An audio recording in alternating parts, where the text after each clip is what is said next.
Me encuentro con el señor Darío Arizmendi, colombiano, periodista con mucha experiencia de Radio Caracol de Bogotá, quien conoció a Gabriel García Márquez por muchos años y estuvo presentando un panel sobre sus anécdotas en el marco de la reunión de la Sociedad Interamericana de Prensa este fin de semana. Bienvenido, señor Arizmendi. Gracias, Elizabeth, encantado. Usted contaba en el panel muchas historias sobre Gabriel García Márquez, pero sobre todo hablaba de ese hombre tan natural, tan auténtico y en búsqueda de la excelencia del periodismo. Cuéntenos un poco sobre eso. Sí, todo eso está recogido en un libro que lanzamos el año pasado y presentamos aquí en Panamá antes de ayer con la presencia de mucha gente, que se llama Gabo No Contado. Y ese Gabo yo no lo enfoco desde el punto de vista de su talento literario, ni desde el punto de vista de Gabo con sus ideas políticas, ni ese Gabo de trinchera, combativo, no. Ni pretendo en este libro, Gabo No Contado, hacer una biografía de ninguna manera, porque las que existen, 3 o 4, son excelentes y muy completas.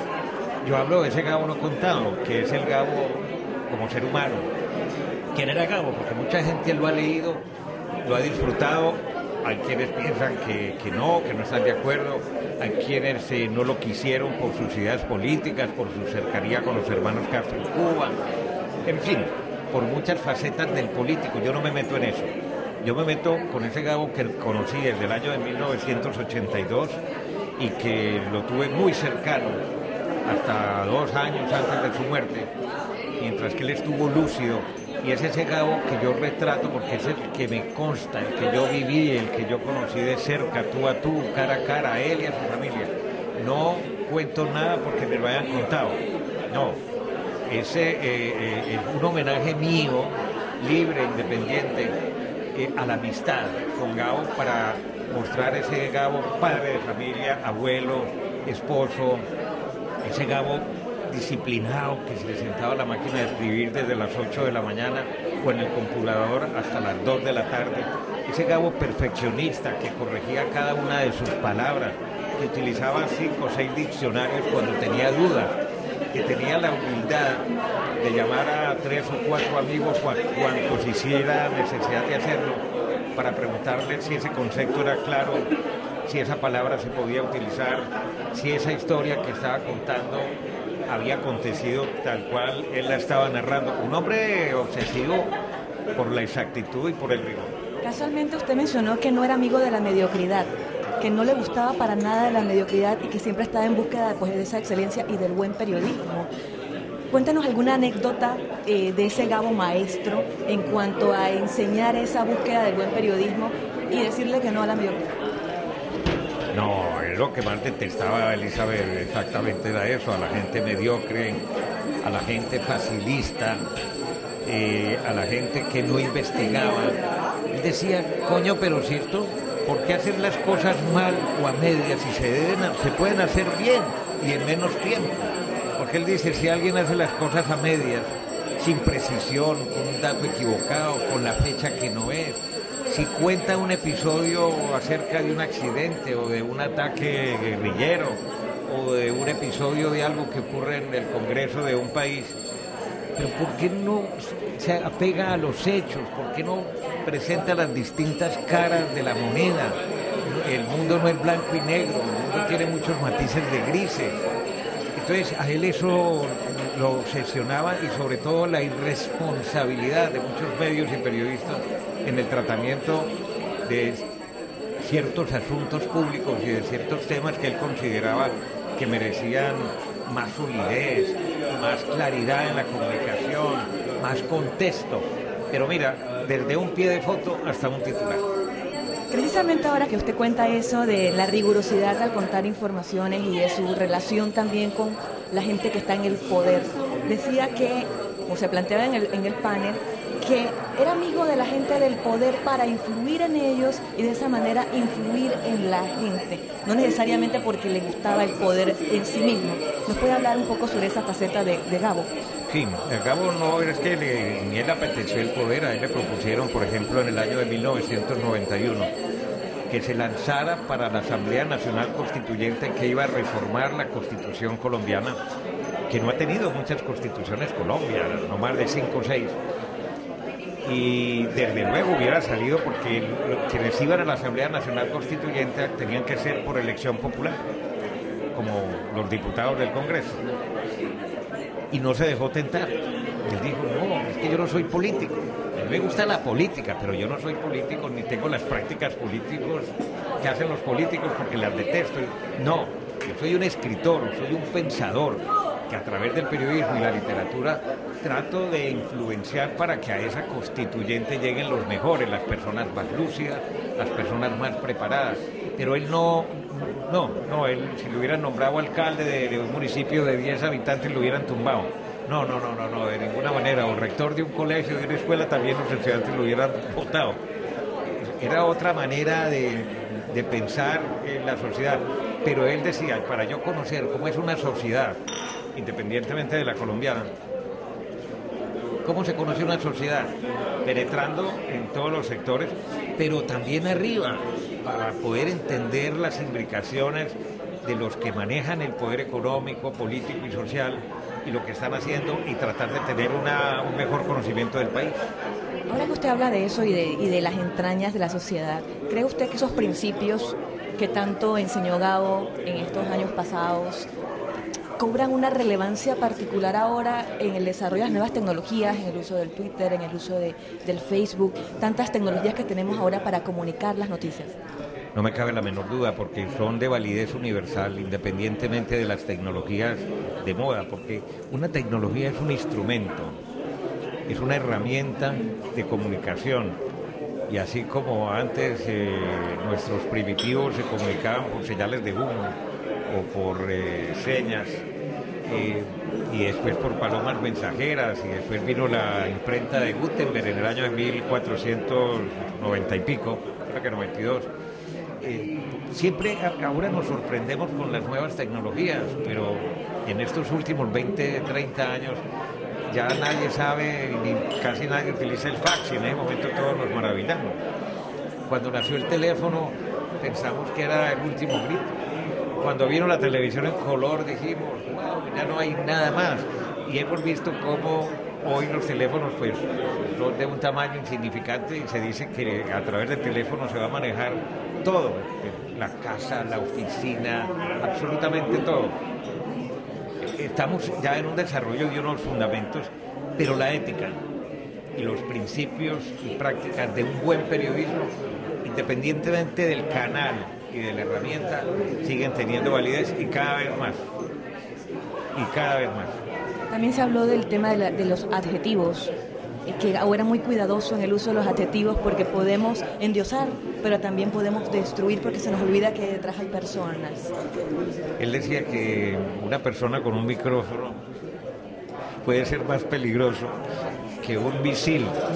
Y sí, porque el misil puede que destruya un punto específico,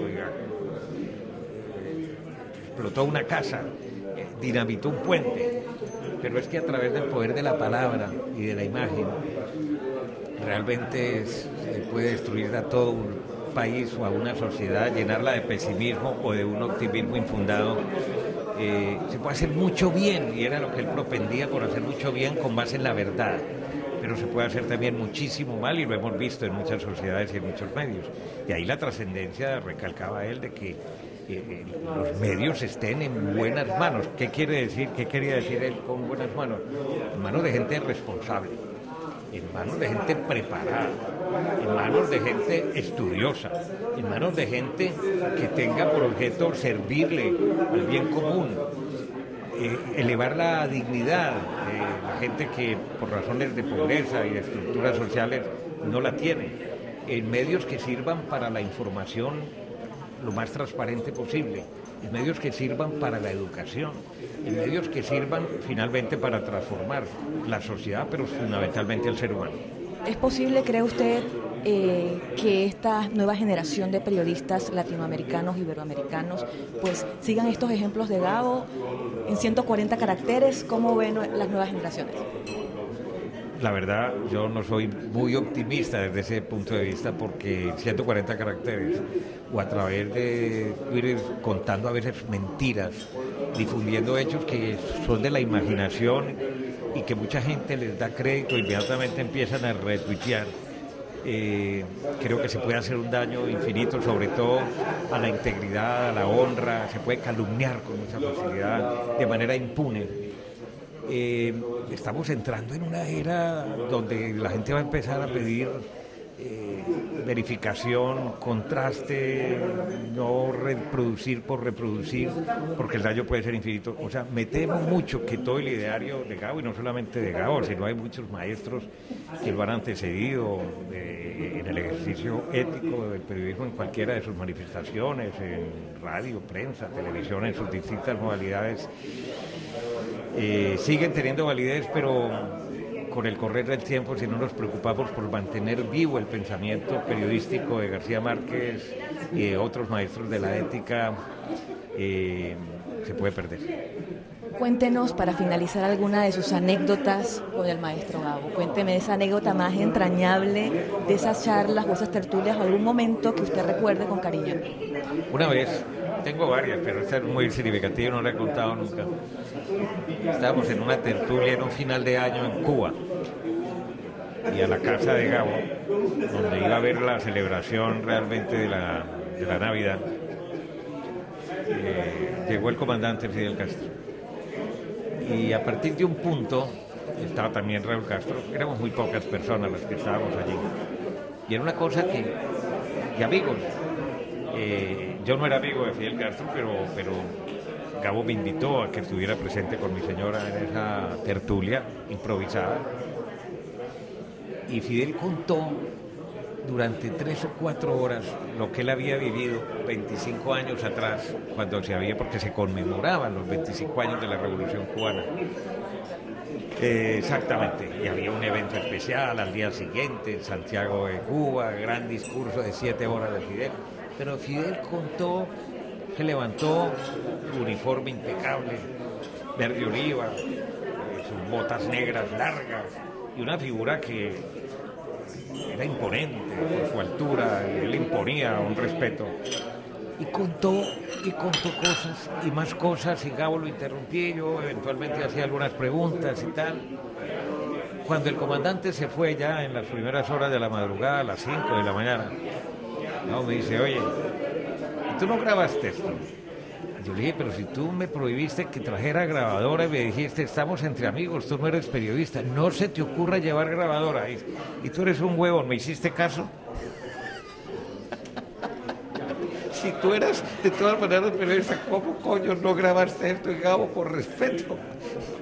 Si tú me dijiste, dice, no.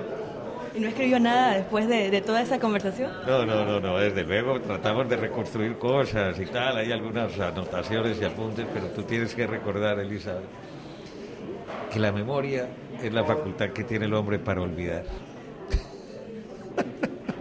Todo quedó en la memoria, pero lo que salió a la luz pública, pues... Si hasta la memoria, hasta un disco duro se borra, ¿cómo no se va a borrar la de uno? Qué lástima, ¿no? Sí, fue historia. Cuéntame, y ahora que dice eso y menciona esa anécdota, la mirada que pudo tener Gabo de este anhelo, de ese acercamiento en algún momento dado de la Unión de las Américas, pensando en Cuba, Estados Unidos. Próximamente en abril se va a realizar la Cumbre de las Américas en Panamá, y pues para todos es un hecho histórico. Hay escepticismo por un lado, hay esperanza por el otro, pero coméntame un poco sobre la visión de Gabo, que menciona usted ese encuentro en ese momento de los años 80. Gabo era muy escéptico, por ejemplo, sobre el papel que podían cumplir la Organización de Estados Americanos, OEA, o en general de los organismos internacionales. Él dice, sí, yo sé que son necesarios y en un momento determinado pueden ser útiles para evitar una guerra, solucionar un conflicto, pero él nunca estuvo de acuerdo ni jamás entendió, como muchos, yo creo que tampoco lo entendimos ni lo aceptamos, y acaba de ser reconocido por el presidente Barack Obama, el llamado bloqueo económico y comercial contra Cuba. Es un pueblo heroico que ha logrado resistir pues todas estas más de 5 décadas, ¿no? Desde el año 61 de bloqueo, y cómo ha logrado sobrevivir contra viento y marea.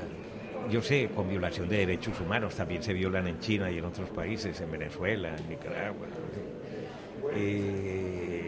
con torturas a muchos de los presos, allá hubo sistemas abominables como el paredón, etcétera.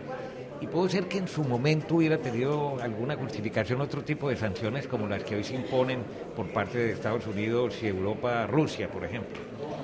O esta nueva guerra económica que es la de la geopolítica aplicada al petróleo, que ha derrumbado los precios y que tienen jaque a Rusia, a Irak, a Irán, a Siria y a Venezuela, y efectos colaterales en todos estos otros países como Colombia, por ejemplo.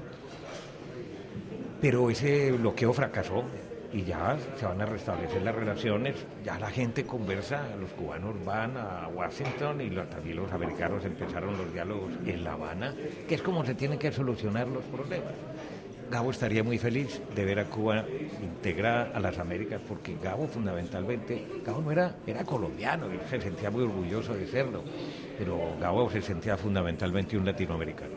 Señor Arizmendi, muchísimas gracias por su tiempo, por sus anécdotas, por contarnos estas experiencias. Para finalizar, ¿tendría algo más que comentarnos?